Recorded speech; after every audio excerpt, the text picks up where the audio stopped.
Roma Felix, quae tuorum principum est consecrata glorioso sanguine. Ô bienheureuse Rome, digne des matines de la fête de la Saint-Pierre et Saint-Paul, ô bienheureuse Rome, qui a été consacrée par le sang glorieux de deux princes.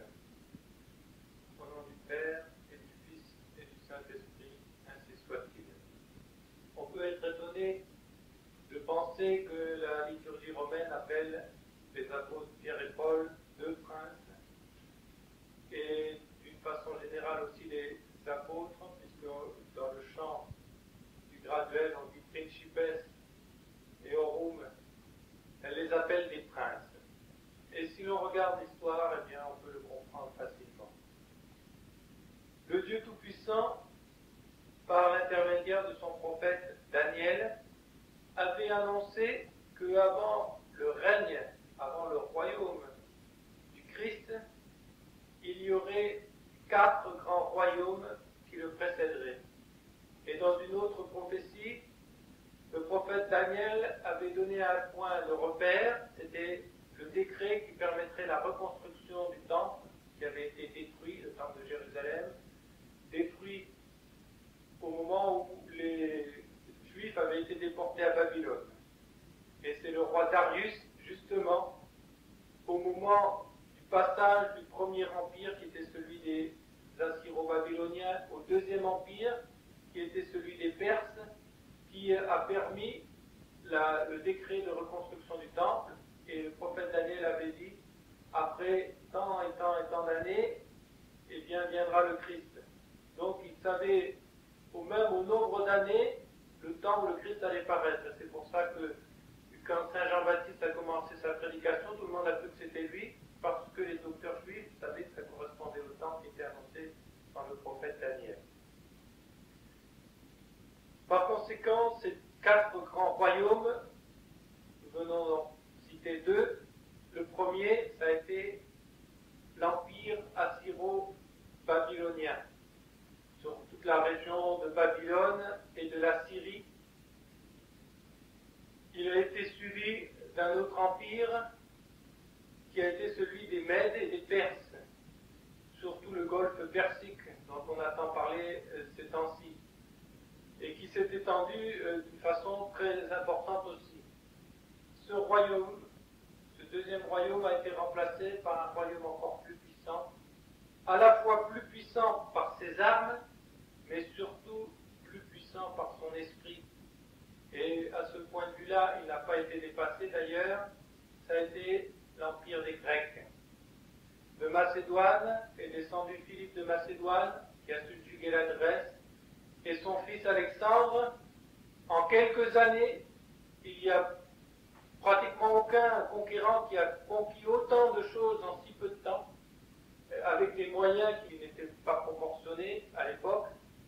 Il a été dans toute la région qu'occupaient avant les Assyro-Babyloniens et les Perses. Il est passé au-delà de la Perse jusqu'à l'Indus, le fleuve qui le sépare de l'Inde. Il a traversé le fleuve, il a battu le roi Porus et ses éléphants, et il a même pénétré, il a au moins ouvert des comptoirs commerciaux et des rapports de civilisation avec les Indes. Et puis, étant mort très jeune, il a, avant de mourir, distribué ses conquêtes à ses lieutenants, qu'il a intelligemment mariés avec des princesses de chaque pays où ils étaient, des princesses assyriennes, des princesses perses ou mèdes, de façon à ce que l'assise de ces généraux soit plus solide. Et effectivement, ils ont fondé des dynasties grecques qui se sont imposées non seulement par la force des armes, mais surtout par la puissance de leur génie et par leur esprit philosophique, et qui en même temps ont été eux-mêmes enrichis par tout l'esprit très riche également des orientaux. Et enfin, il y a eu un royaume encore plus puissant, qui celui-là celui-là était vraiment tout à fait également préparé par la Providence, mais les 4 royaumes étaient préparés par la Providence. Ça a été l'Empire romain, qui a eu lui aussi, au moins à ce que disent les légendes, 2 fondateurs, Romulus et Rémus, mais ils se sont battus et c'est Romulus qui a eu le dessus, qui est devenu le premier roi et qui a donné son nom à Rome. Rome qui a d'abord subjugué les peuples voisins, puis toute l'Italie, puis le sud de la Gaule. Après, elle s'étendra dans toute la Gaule, dans l'Espagne. Elle ira même plus tard faire une conquête qui ne sera pas renouvelée, à savoir celle de la Grande-Bretagne, car s'il y a eu plusieurs conquérants de la Grande-Bretagne, ce sont des peuples qui ont émigré sur place et qui s'y sont installés, mais il n'y a pas eu d'empire qui était à la fois d'un côté de la mer et de l'autre, si ce n'est après eux, après les Romains, ceux des Normands. Mais les Normands n'avaient pas non plus un grand empire à garder. Et puis ils ont suivi la Méditerranée, ils sont passés par l'île Lyrie, l'actuelle Yougoslavie. Ils ont subjugué la Grèce qui, au point de vue de l'esprit, avait un esprit vraiment extraordinaire, mais au point de vue politique et organisation, n'était pas aussi forte que les Romains. Et comme ils étaient divisés par divers rois qui étaient unis uniquement par des liens de l'esprit et de la langue, etc., mais pas politiquement, eh bien les Romains, peu à peu, ont mangé sur tout l'Empire grec. Ils sont venus sur l'ancien empire aussi, assyro-babylonien et perse. Ils sont allés encore plus loin, comme l'avaient fait d'ailleurs les Grecs, jusqu'en Égypte.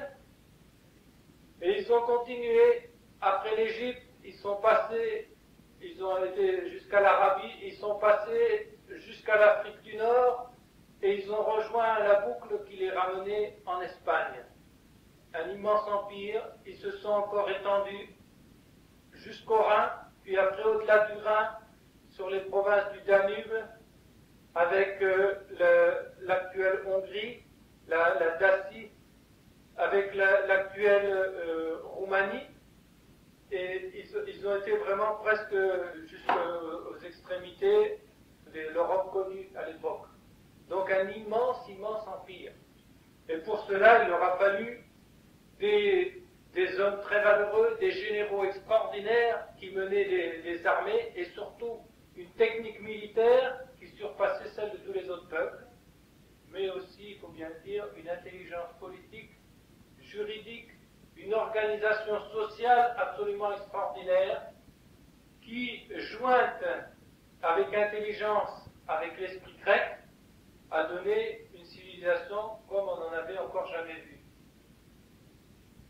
Eh bien, cette organisation sociale qui a percé les fameuses grandes voies romaines qui ont traversé toute l'Europe, elles ont été, comme le dit poétiquement Peggy, les légions romaines ont préparé le chemin aux évangélisateurs.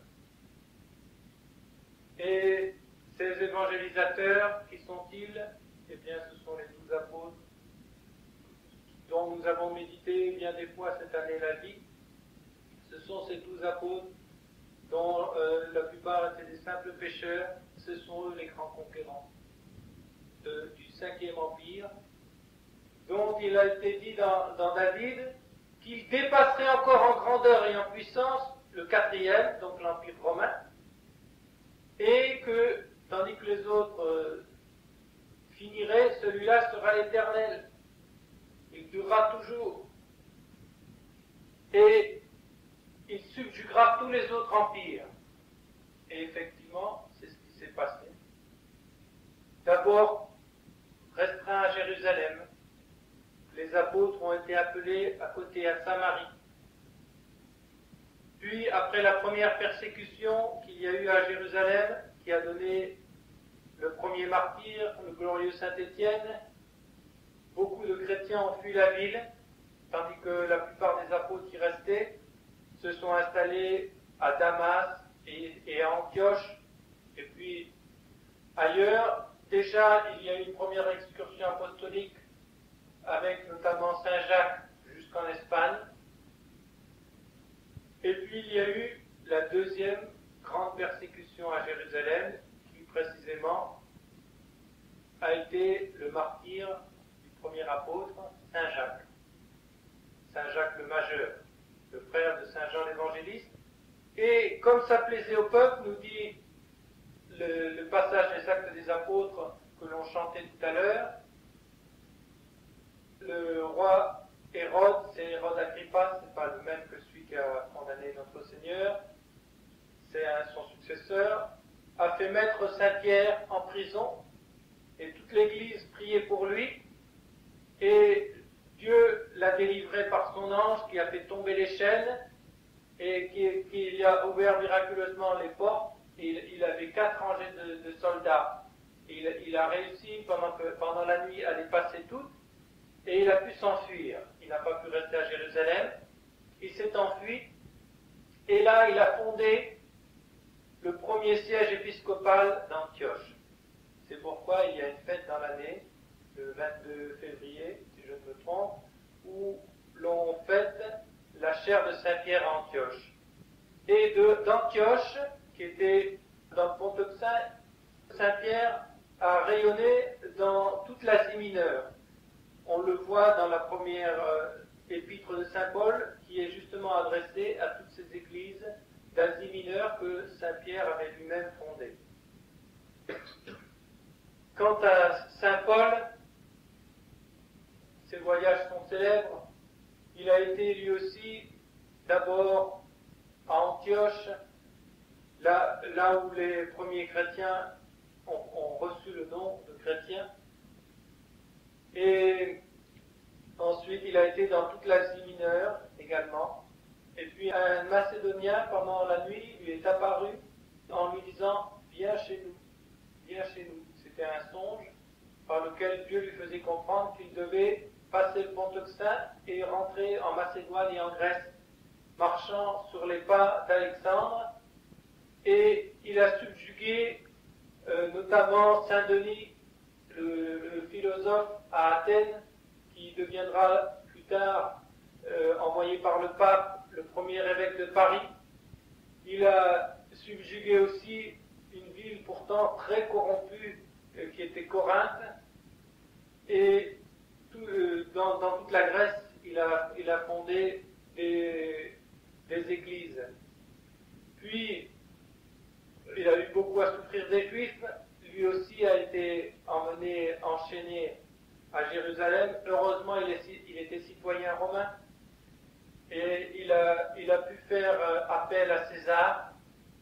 Et puisqu'il avait fait appel à César, le proconsul lui a dit, procureur, tu as fait appel à César, tu iras à César. Et voilà Saint Paul embarqué sur les bateaux pour être amené à Rome.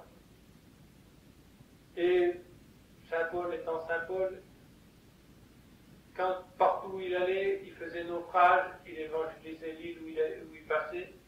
Et bien là, il évangélisait tous ses gardiens, tous ceux qui étaient autour de lui.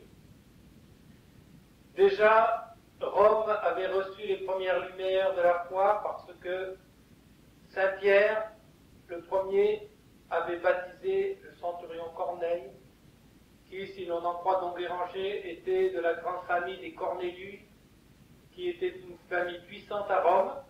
Et dans cette famille puissante, ils avaient des gouvernants pour leur maison, qui étaient juifs, un couple qui est resté célèbre à Rome, Priscille et Aquila.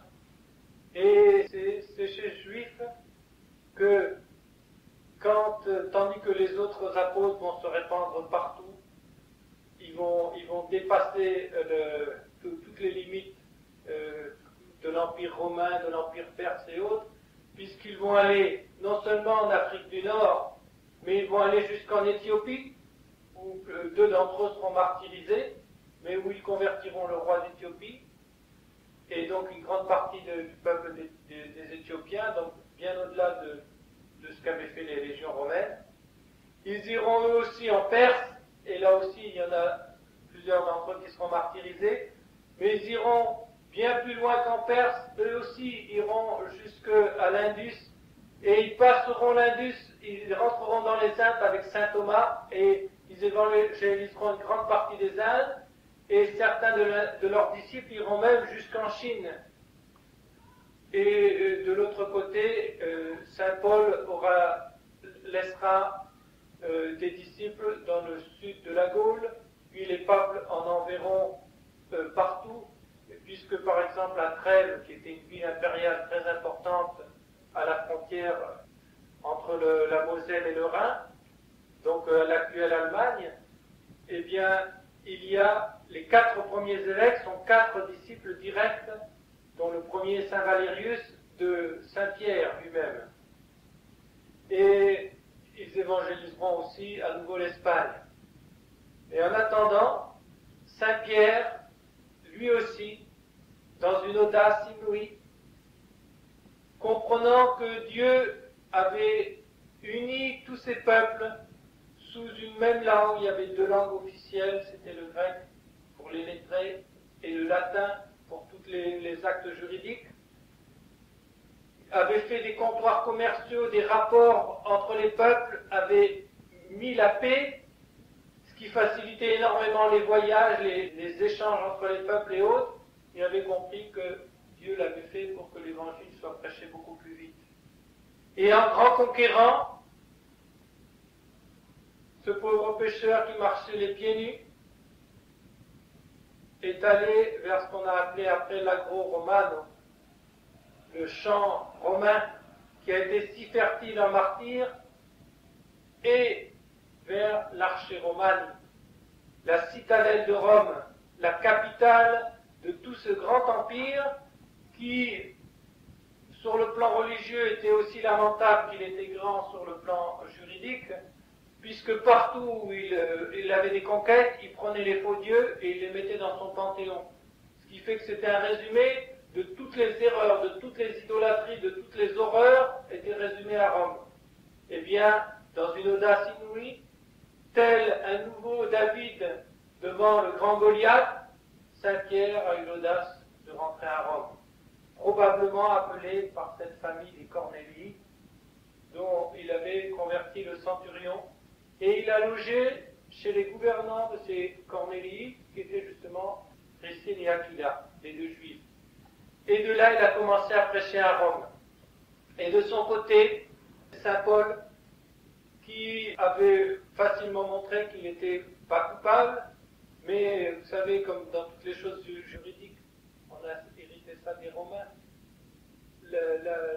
ça va lentement, les causes juridiques vont lentement, et en attendant, il était gardé à vue par des soldats, mais on lui permettait de recevoir qui il voulait. Il a commencé par faire venir tous les juifs de la ville, en leur disant que s'il avait fait appel à César, ce n'était pas du tout parce qu'il était hostile aux juifs, d'ailleurs qu'il n'avait rien fait contre son peuple, mais au contraire, il n'avait fait que du bien, en prêchant celui qui était l'espoir et l'attente d'Israël, à savoir le Messie, et il a commencé à leur annoncer Jésus. Et nous disent les Actes des Apôtres, beaucoup d'entre eux furent troublés, les uns croyaient, les autres ne croyaient pas, et saint Paul leur a encore cité Isaïe à ce sujet-là, mais un bon nombre d'entre eux se sont convertis, tandis que d'autres sont devenus des farouches ennemis de saint Paul et des premiers chrétiens. Et comme les Juifs étaient terriblement intrigants, ils étaient quelque chose dans l'État qui était toujours un danger, alors l'empereur Claude, ne sachant pas comment s'en débarrasser, fit un édit d'expulsion de Rome et de toute l'Italie. Tous les Juifs, quels qu'ils soient, étaient expulsés. Et par conséquent, Priscille et Aquila ont dû partir, Saint-Pierre et Saint-Paul ont dû partir, et bien entendu, pendant ce temps-là, ils ont profité pour continuer leur conquête. C'est probablement à cette époque-là que Saint Paul a poussé jusque dans le sud de la Gaule, où où il a laissé notamment à Narbonne Sergius Paulus, un proconsul qu'il avait converti dans l'île de Chypre, Saint Créchan également, et puis il est rentré dans les Espagnes, et là il a encore converti beaucoup de monde. Il est retourné aussi en Asie mineure, puisqu'on le voit avec Priscille et Aquila en Grèce. Et dès qu'ils ont pu, c'est-à-dire dès que l'empereur Claude est mort et que l'édit n'a pas été continué d'appliquer, les Juifs sont revenus doucement vers l'Italie et vers Rome, et avec eux, les apôtres sont revenus. Et à nouveau, Saint-Pierre et Saint-Paul ont été les deux grandes colonnes de l'Église romaine. Alors, s'est élevée contre les chrétiens la première grande persécution générale avec l'empereur Néron. L'empereur Néron qui a incendié la ville parce qu'il voulait la rénover, et il était un petit peu dérangé en même temps. Et comme il savait que les chrétiens n'étaient pas très populaires parce qu'ils étaient considérés comme des païens et parce qu'ils ne voulaient pas vénérer les faux dieux, excité également par certains juifs, il a accusé les chrétiens d'avoir mis le feu à Rome, et c'est comme cela qu'il y a eu la première terrible persécution où il y a eu des milliers de martyrs de gens du peuple. Mais habilement, il n'a touché que les petits, il n'a pas touché ceux qui étaient importants. Ce qui fait que Saint-Pierre et Saint-Paul n'ont pas été touchés parce qu'ils étaient protégés par des grands. Et à ce moment-là, Saint-Pierre s'est demandé s'il devait rester ou s'il devait partir. Et pour le bien de l'Église, comme il l'avait déjà fait une première fois, puis pour revenir après, là il avait fondé la chaire de Saint-Pierre, celle de Rome, et ses successeurs allaient devenir les chefs de toute la Sainte Église, les papes. Et c'est là que, fui en Rome, il a vu le Christ. Saint Pierre lui a dit à notre Seigneur, Quo vadis, où vas-tu? Je m'en vais à nouveau pour être crucifié à Rome. Puis le Christ a disparu. Saint Pierre a compris que était venue l'heure où il devait lui aussi verser son sang en témoignage de l'Évangile. Et comme Néron était toujours là et qu'il voyait que sa persécution n'avait fait que, comme le disait Tertullien, être une semence de nouveaux chrétiens, il a essayé de tuer les deux chefs en même temps, en se disant, une fois que j'aurai tué ces deux chefs, eh bien, cette superstition tombera d'elle-même. Il a réussi à prendre Saint-Pierre et Saint-Paul, les deux en même temps, et il les a mis dans une prison qui est très célèbre, qui au bord du Forum, la prison Mamertine, qui était tout simplement un trou creusé dans le sol, et où on descendait les prisonniers par une corde, et on leur descendait la nourriture de la même façon. Alors vous voyez s'il était impossible de s'échapper d'une pareille prison, et on n'y mettait que les grands prisonniers de marque. C'est là que notre Vercingétorix devait passer les derniers mois de sa vie, avant de servir de spectacle pour le triomphe de César. C'est là aussi que un célèbre lutteur contre Rome, Jugurtha, qui était en Numidie, dans le pays de Constantine, en Afrique, avait été mis aussi. C'est là aussi que d'autres grands prisonniers avaient été mis. Et là, il y avait une soixantaine de prisonniers avec eux, ils étaient entassés dans cette prison. Eh bien, Saint-Pierre et Saint-Paul sont restés là pendant 9 mois, prisonniers comme ça. Il n'y avait pratiquement pas de lumière, puisqu'avec ce hublot en haut, c'est tout, et qui donnait sur une autre pièce gardée. Ils sont restés 9 mois, 9 mois par conséquent sans les sacrements. Ils pouvaient juste se confesser entre eux, c'est tout, mais ils ne pouvaient pas célébrer la messe, ils ne pouvaient rien faire, ils étaient privés de tout, comme nous, pendant 9 mois. Mais ils n'ont pas perdu leur temps, et ils ont si bien convaincu tous les prisonniers qui étaient là, qu'ils les ont tous convertis. Et comme ils n'avaient pas d'eau pour les baptiser, miracle, et cette source qui est dans la prison Mamertine, je l'ai vue de mes propres yeux, elle existe encore. Et elle est dans cette prison où maintenant on a fait une ouverture avec un escalier pour descendre plus facilement, mais l'endroit est toujours le même, au pied du forum. Et là, ils ont baptisé tous les prisonniers. Et puis ils ont même réussi à convertir leurs gardiens qui leur ont proposé de les laisser s'échapper, mais comme ils savaient que c'était l'heure de Dieu, alors ils n'ont pas accepté.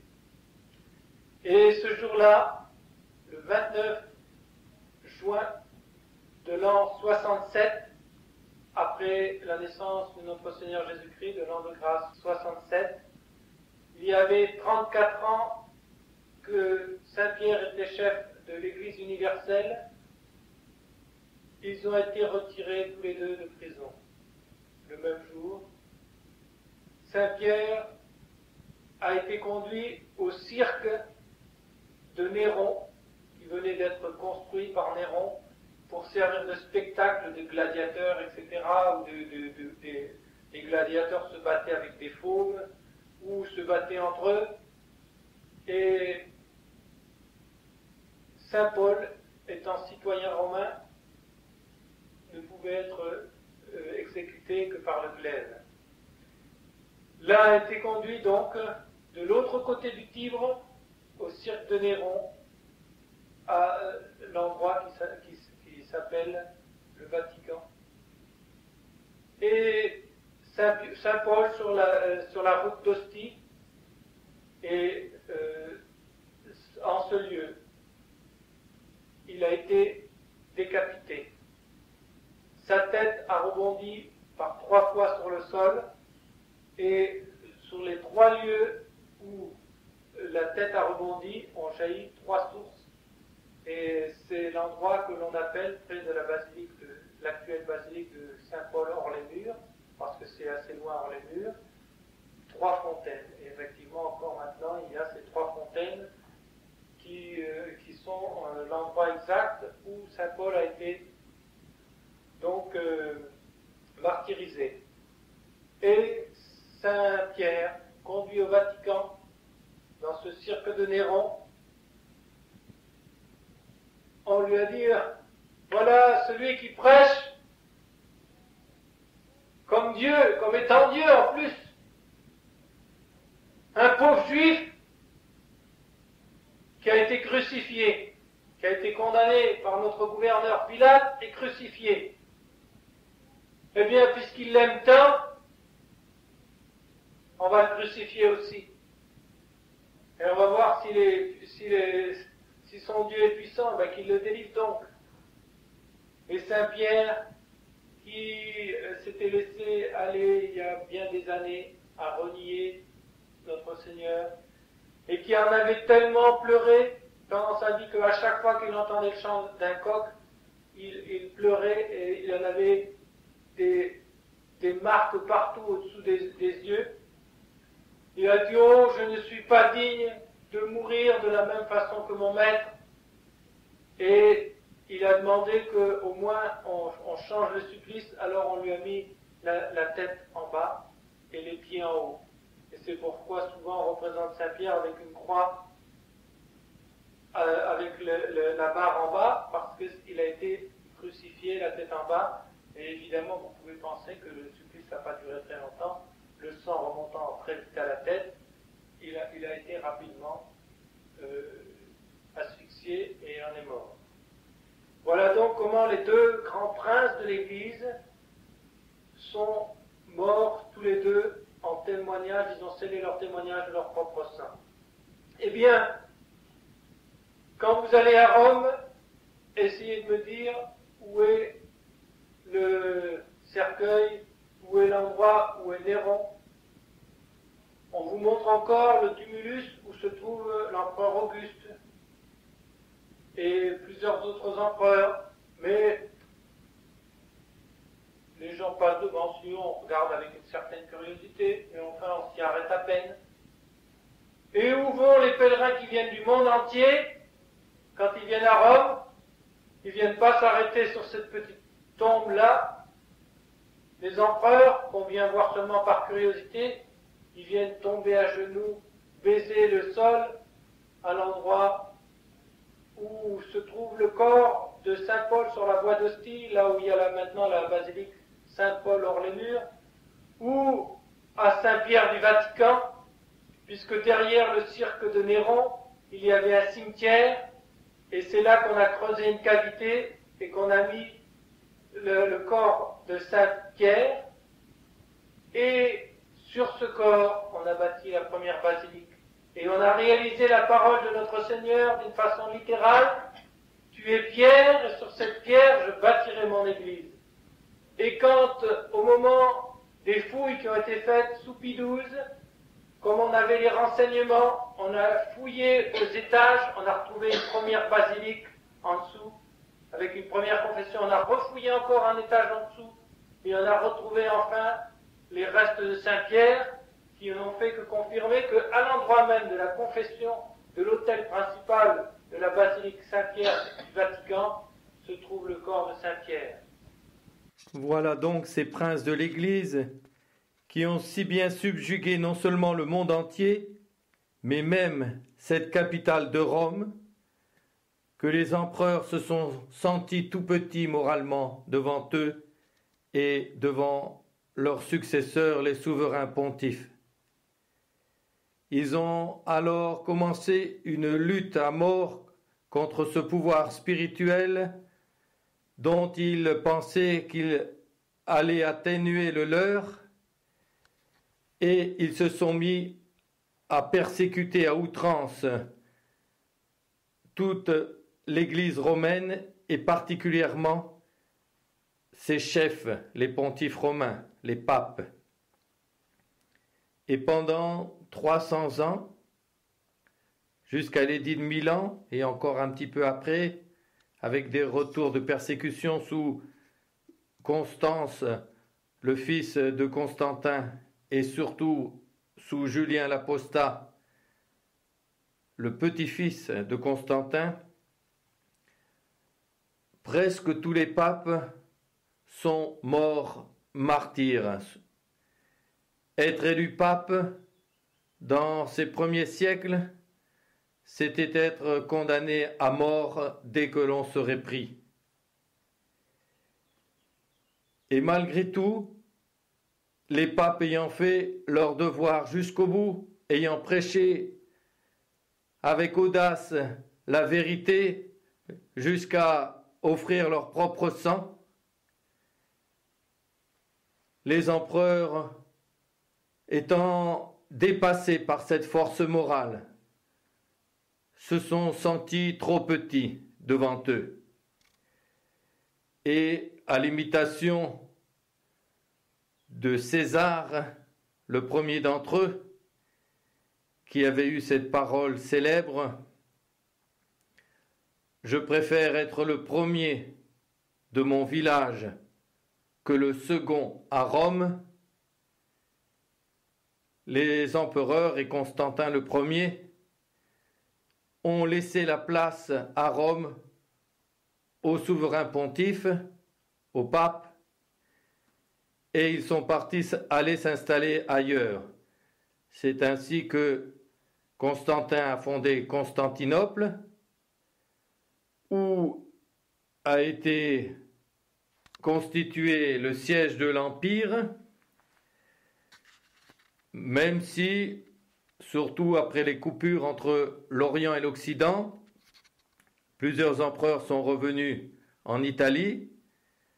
Ils revenaient bien sûr régulièrement à Rome, mais ils ont préféré s'installer notamment à Ravenne ou à Milan, car ils se sentaient vraiment trop petits à Rome, et eux aussi préféraient être le premier à Constantinople ou à Ravenne que moralement le second à Rome.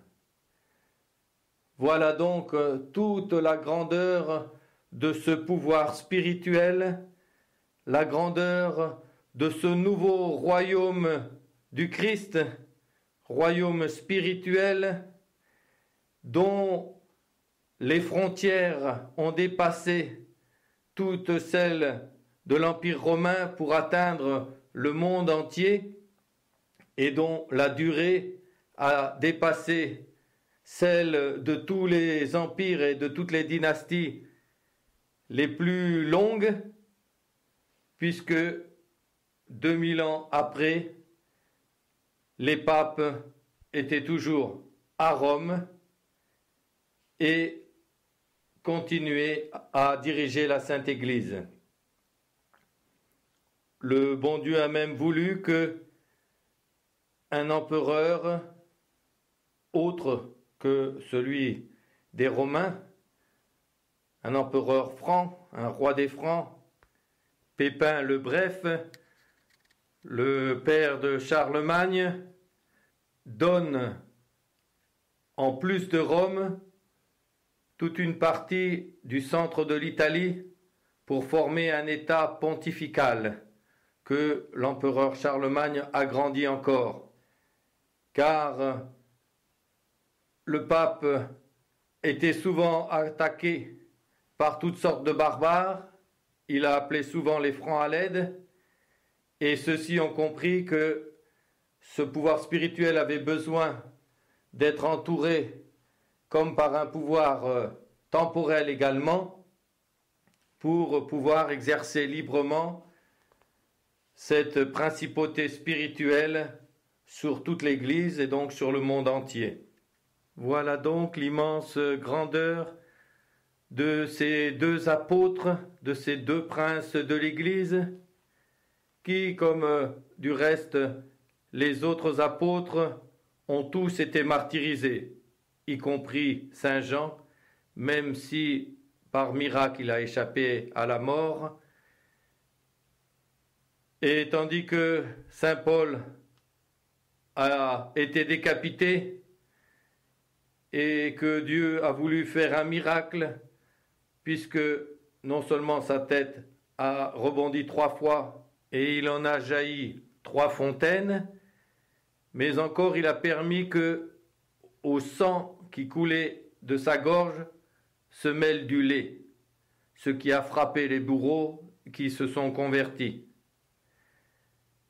Saint Pierre, martyrisé donc la tête en bas, comme marchant déjà vers le ciel, où il s'est envolé directement.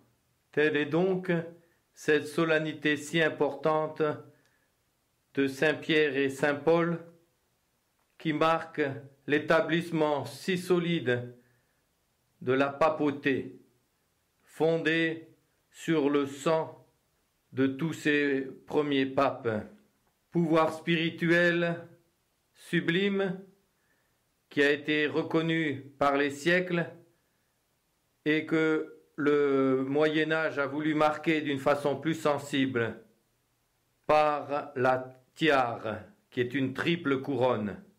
Les princes portant une couronne, les princes et les rois, les empereurs 2 couronnes et les papes 3 couronnes, pour montrer qu'ils étaient comme l'arbitre, au moins en matière spirituelle, des autres rois et des autres princes. Triple couronne qui représente aussi le triple pouvoir de notre Seigneur Jésus-Christ, dont le pape est le vicaire visible sur la terre, à savoir le pouvoir sacerdotal, le pouvoir prophétique qui parle avec autorité au nom de Dieu, et le pouvoir royal. Papauté qui a aussi été le fondement de l'unité de toute la chrétienté et par elle le fondement de l'unité de tous les peuples civilisés. Papauté qui a donc été une source incomparable de bénédiction et de lumière pour le monde entier. Papauté qui devait être et qui a été effectivement l'obstacle empêchant l'arrivée de l'Antéchrist en tenant et retenant le diable lié. Et du jour où ce pouvoir des clés, ce pouvoir de lier, de délier, ne s'exerce plus, le diable, alors déchaîné et plus retenu par aucune force, a fait à nouveau se révolter les peuples contre le doux joug du Christ roi, de notre Seigneur, pour leur propre malheur. Et il a entraîné une telle dégradation qu'en quelques décennies, il a fait redescendre le monde chrétien à la barbarie antique, jusqu'à des lois contre nature, des inversions de la notion du bien et du mal, et une rapide et profonde déchéance intellectuelle et morale. Aussi, rendons grâce à Dieu du don si précieux de la papauté qu'il nous a accordé durant des siècles, et implorons-le avec Notre-Dame, secours des chrétiens, de venir à l'aide de notre détresse présente, de daigner abréger les jours de cette épreuve comme il l'a promis, et de nous envoyer le secours qu'il a annoncé pour les fidèles qui auront à lutter contre les antichrétiens et l'antéchrist. Que la grâce de Dieu nous soutienne par l'exemple de Saint Pierre et de Saint Paul et des milliers et des millions de martyrs qui ont offert leur sang pour rester fidèles, qu'il nous accorde à nous aussi la grâce de rester fidèles à notre divin Roi, notre Seigneur Jésus-Christ, et à notre Mère, la Sainte Église catholique, jusqu'à la mort et jusque dans l'éternité bienheureuse. Au nom du Père et du Fils et du Saint-Esprit, ainsi soit-il.